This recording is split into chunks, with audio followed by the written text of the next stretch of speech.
Hello my friends and welcome to the Electric Viking. Fantastic to see you today and thank you for subscribing to the channel. Your support, it just makes all the difference and it's the reason why this channel exists. Oilprice.com, one of the biggest oil sponsored websites on the internet, says that China's electric vehicle market is growing too big, too fast.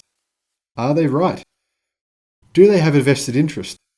And what is the reason that almost every mainstream media outlet on the planet has republished this article? Let's have a look. Now, about a month ago, President Joe Biden took a big step toward his goal of slashing greenhouse gas emissions by 50% by 2030 by issuing an executive order aimed at making half of all new vehicles sold in 2030 electric. Now, he's been criticized a lot by many of the most popular green and electric websites worldwide because it appears as though some of his decisions have been more based around his political gain rather than doing them for the right reasons. But that aside, I believe that the Biden administration should push through, if they can, their reforms as soon as possible. Now, although the US electric vehicle market has been growing pretty quickly in recent years, it still lags way behind markets like China and Europe, with the US representing only about 17% of the world's total stock of 10.2 million EVs, compared to a 44% slice in China. Now, what does that tell you about where the United States is in the EV arms race and where China is? In fact, the Chinese EV market has been growing so fast that the country is now faced with a rather interesting conundrum.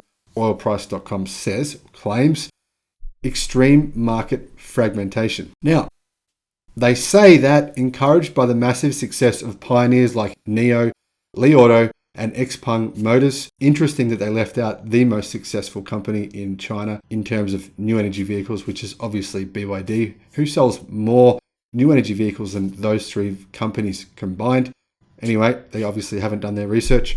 But they went on to say that thousands of companies have been jumping into the EV bandwagon, leading to a bloated and highly fragmented industry. Now, according to official data in early 2019, China was home to a staggering 635 companies making new energy vehicles, including electric cars. Obviously, they've intentionally made this statement, which is misleading, clearly very misleading. There is not 635 Chinese automotive companies.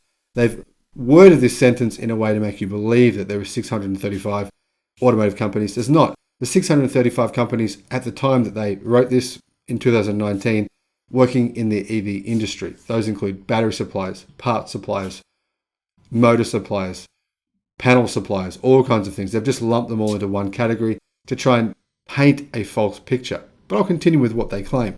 Now, Oilprice.com claims that only 80 of those 635 companies had an actual product for the efforts to show by the end of last year, according to state media Xinhua News Agency. Now, according to China's business database Quickhatcher, the number of new Chinese businesses related to new energy vehicles surged by 81,000 this year through mid-August, bringing the total to more than 321,000. That's in addition to the 78,600 new energy vehicle businesses that entered the fray in 2020. So Allprice.com is claiming that there is actually 400,000 businesses in China, 400,000 related to new energy vehicles. Now, I find that very difficult to believe. 400,000.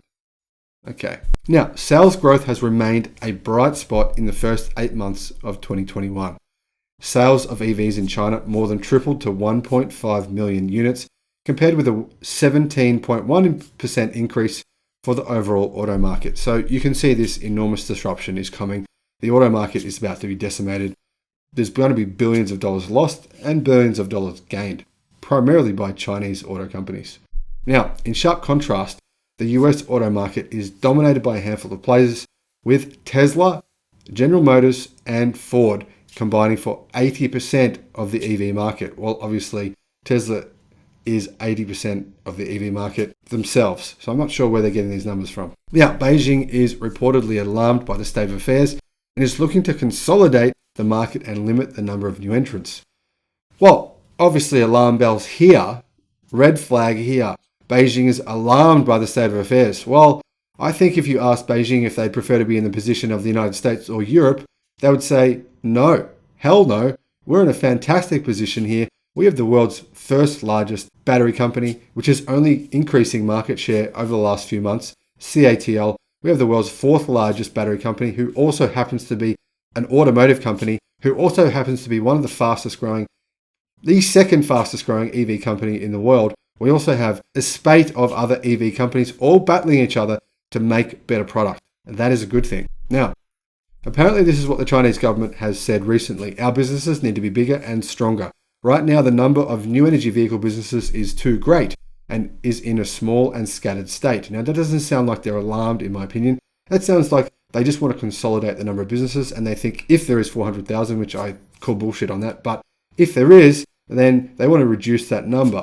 Now, apparently Minister Xiao Yaping said this at a press conference according to a CNBC translation of a Chinese transcript. So, Beijing wants to encourage electric car makers to merge and restructure in a bid to drive more investments in advanced technology. Now, I think that makes a lot of sense, but it doesn't sound like they're alarmed, in my opinion.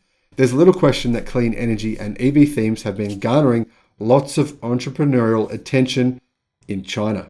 Now, Quchacha says investors pumped in more than 12.7 billion into 50 electric car related projects in the first half of this year. Warren Buffett backed EV maker BYD was the top recipient of those funds. Now, I keep on going on about on this channel, BYD. Interesting, right? That the majority, the company that had the most investment put into it over the last 6 months of this year was BYD. They're still undervalued based on where they're going to be in 2030. Massively undervalued. Now, in order to alarm us, oilprice.com says that the other top 5 companies contain names with ties to highly indebted property developers, as well as EV startups that have battled with bankruptcy. Well, obviously, NIO was one of those companies that battled with bankruptcy, but I'm pretty sure they're well out of the woods in that respect now.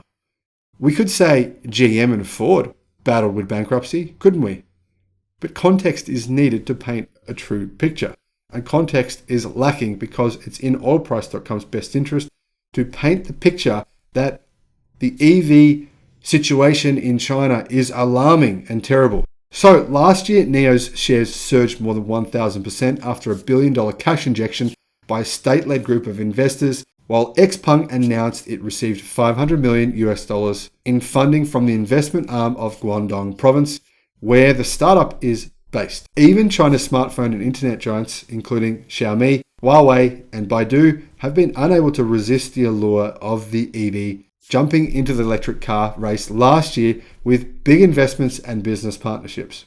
According to Tu Li, founder of Beijing-based advisory firm Sino Auto Insights, this kind of thing happens in the Chinese market across diverse sectors and inevitably leads to a race to the bottom where companies seek to compete solely on price. But remember, right, this is what oilprice.com is saying, all these Chinese companies, they're all just, it's a race to the bottom to compete on price. And so therefore, when they get to the bottom, the companies that are the top 2% are going to succeed. The rest of them are going to go bankrupt. And it's going to be this enormous financial disaster. Well, remember though, right now, 95% of these Chinese companies are only selling in China. But if they can sell an EV, which they already are, at a price that is, say, 50% below the cost that European car manufacturers, United States car manufacturers, and even South Korean car manufacturers can sell the car, and Japanese car manufacturers can sell, if they can sell 50% discount, how many buyers in the West, how many buyers in Southeast Asia, how many buyers all over the world outside of China will want that car?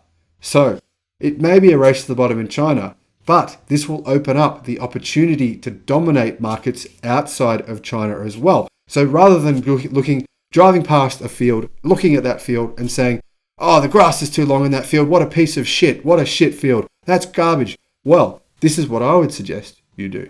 Drive past that field and say, wow, look at that long grass. I could have how many cows in that field? I could build this in that field. I could do that in that field. What could I do? Look at that opportunity. Look how much water's in that field. Oh, look how many crops I could plant in that field. That is the attitude that a lot of these Chinese companies have. And that is why many of them are pushing each other to do better and to succeed. Now, allprice.com says, predictably, China's top EV names have lately hit the skids, with shares of NIO down 21.2% year to date. Li has gained a paltry 2.6%, while XPEV is down 10.5% over that time frame. Then they go on to say, however, don't let that uninspired and insipid performance and the EV frenzy put you off. China's EV sector remains in the pink of health, with the global ex-China electric vehicle and battery ETF, stock code 2845, up 38.3% year to date and 137.3% over the past 12 months.